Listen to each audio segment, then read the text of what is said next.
పులివెందుల నియోజకవర్గంలో ఇప్పటికే రాజశేఖర రెడ్డి అనుయాయులంతా ఒక మహావృక్షంలాగా పెరిగి ఉన్నారు. వాళ్ళల్లోనే వాళ్ళు పదవులు పంచుకునేదానికి మనుషులను చంపుకునే వరకు వచ్చారు. వాళ్ళు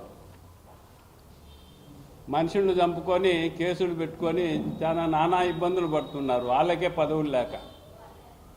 మరి సతీష్ రెడ్డి గారికి ఆ పదవి ఏ విధంగా వస్తుందనేటువంటి ఆశ పెట్టుకోవాల్సిన అవసరం లేదు. జగన్మోహన్ రెడ్డి గారి 5 ఏళ్ల పరిపాలనలో అరాచకం రాజ్యమేలింది, కానీ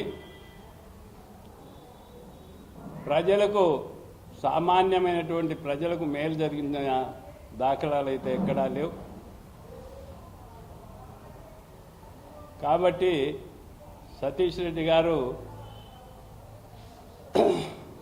కొంచెం ఆలోచన చేసి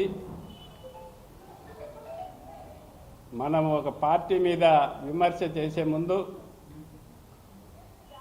మన ప్రభుత్వం ఏం చేసింది, ఎలా ఉంది అనేది కూడా ఆయన అన్నీ తెలిసినటువంటి వ్యక్తి. ఆయనకు మనము డైరెక్షన్ ఇచ్చేటటువంటి మనుషులు కాకపోయినా ఒక తూరి పునర్పరిశీలించుకోవాలని ఆయనకు విజ్ఞప్తి చేస్తూ, భవిష్యత్తులో ఇప్పటికి సుమారు సతీష్ రెడ్డి గారు ఇదే ప్రెస్ క్లబ్లో ఒక 6-7 ప్రెస్ మీట్లు పెట్టింటారు. మా వాళ్ళు తెలుగుదేశం పార్టీ వాళ్ళు కనీసం ఏదైనా ఒక తూరుగా ఉంటే రెండో తూరు తెలుసుకుంటాడు. ఆయన కూడా తెలుగుదేశం పార్టీలో పనిచేసిన వ్యక్తే కదా అని చాలా వరకు ఆయనకు అవకాశాలు ఇచ్చారు. ఆయన అలుసుగా భావించి రోజు మా నాయకులు లోకేష్ గారి మీద, చంద్రబాబు మీద దండయాత్ర చేసేదానికి అలవాటు పడినాడు. అది మార్చుకోవాలని, భవిష్యత్తులో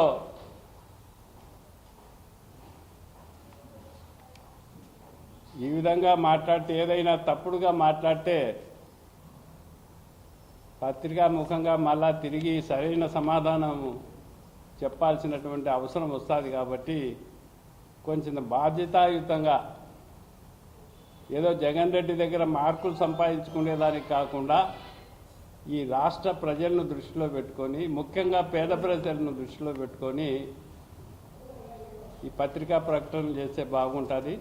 ప్రభుత్వాలను విమర్శించాల్సిందే. ప్రభుత్వాలు ఏదైనా తప్పు చేస్తే దాన్ని తప్పకుండా ఏ పార్టీ అయినా ప్రతిపక్షంలో విమర్శ అనేది ఉంటుంది. అది విమర్శన ప్రజలకు ఉపయోగపడే విధంగా ఉండాలి, కానీ రెచ్చగొట్టే విధంగా కాకుండా ప్రజలు ఇంకా మెరుగైన సేవలు అందించేదానికి నీ దగ్గర ఏదైనా అవకాశాలుంటే సలహా ఇస్తే పాటించేదానికి కూడా మేము సిద్ధంగా ఉన్నాం. ఆ విధంగా ఉండాలి, కానీ ప్రజలు మన్నన పొందే విధంగా ప్రెస్ మీట్ ఉండాలి, కానీ ఏదో ఒకరి మభ్యపెట్టేదానికో ఒకరి దగ్గర మెహర్బానీ పొందేదానికో ఉండే విధంగా ఉండకూడదని పెద్దలకు నేను నా సూచన చేస్తున్నా.